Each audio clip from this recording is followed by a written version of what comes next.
جب بھی اللہ کی اس زمین پہ کسی انسان نے تکبر کیا، ظلم کیا، تو اللہ نے اسے نشان عبرت بنا دیا۔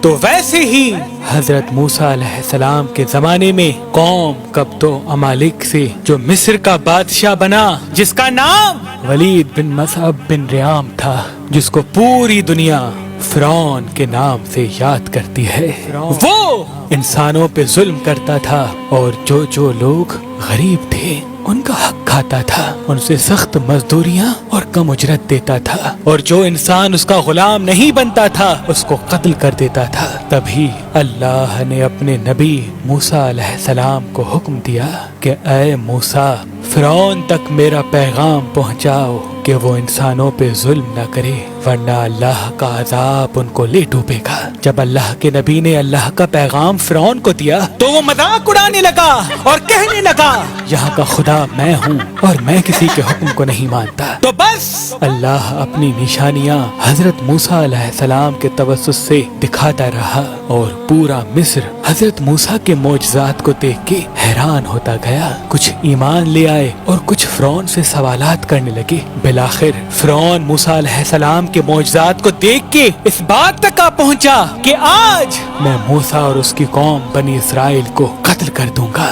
اللہ نے اپنے نبی موسیٰ علیہ السلام تک پیغام پہنچایا کہ اے موسیٰ، رات میں اپنی قوم کو لے کے اس شہر سے نکل جا۔ تو یوں حضرت موسیٰ علیہ السلام اپنی قوم بنی اسرائیل کو لے کے وہاں سے جانے لگے۔ اس بات کا علم جب فرعون کو ہوا تو وہ غضبناک ہو کے کہنے لگا کچھ بھی ہو جائے، موسیٰ اور اس کے ساتھیوں کو میں قتل کر کے ہی چھوڑوں گا۔ وہ اپنے جاہو جلال کے ساتھ بنی اسرائیل کو ڈھونڈنے لگا۔ بس آگے آگے اللہ کا نبی موسیٰ اپنی قوم کے ساتھ اور پیچھے پیچھے فرعون کا لشکر ان کو مارنے کے لیے آتا رہا۔ بالآخر بنی اسرائیل دریا تک پہنچے اور فرعون کا لشکر پیچھا کرتے کرتے ان کو دیکھنے لگا۔ جب بنی اسرائیل نے فرعون کے لشکر کو دیکھا تو حضرت موسیٰ سے کہنے لگے اے موسیٰ، تو نے ہمیں کہاں پھنسا دیا؟ اب پیچھے فرعون کا لشکر ہمیں مارنا چاہتا ہے اور آگے یہ دریا ہے۔ اللہ کے نبی حضرت موسیٰ علیہ السلام فرمانے لگے اے لوگو، گھبراؤ نہیں، اللہ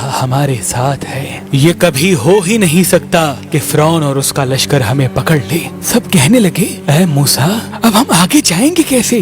بس اتنی دیر میں آواز غائب آئی، اے موسیٰ، اپنی عصا اس دریا میں دے مار۔ تو بس جیسے ہی موسیٰ علیہ السلام نے اپنی عصا دریا میں دے ماری تو آدھا پانی اس طرف آدھا پانی اس طرف، اللہ نے بیچ میں رستے کو واضح کر دیا۔ تو بنی اسرائیل کے کچھ قبائل کے لوگ کہنے لگے اے موسیٰ، ہم آپس میں بنتے نہیں، اپنے خدا کو کہہ کہ ہمارے لیے الگ الگ رستے بنائیں۔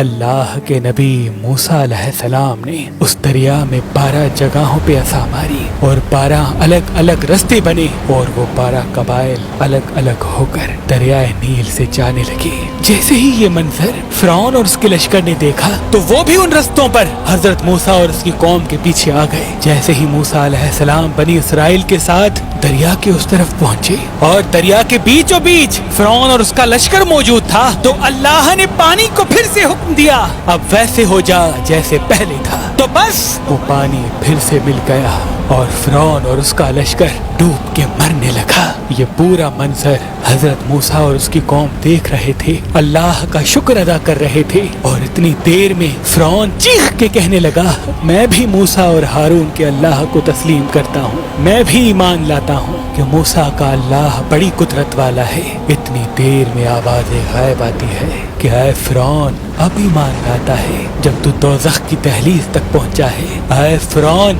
ہم تیرے تکبر اور تیری لاش کو آنے والے لوگوں کے لیے نشان عبرت بنائیں گے، تاکہ ہر انسان یہ جان لے کہ زمین پہ انسان کو تکبر راس نہیں آتا۔ آج بھی اللہ نے فرعون کی لاش کو نشان عبرت بنا کے رکھا ہے۔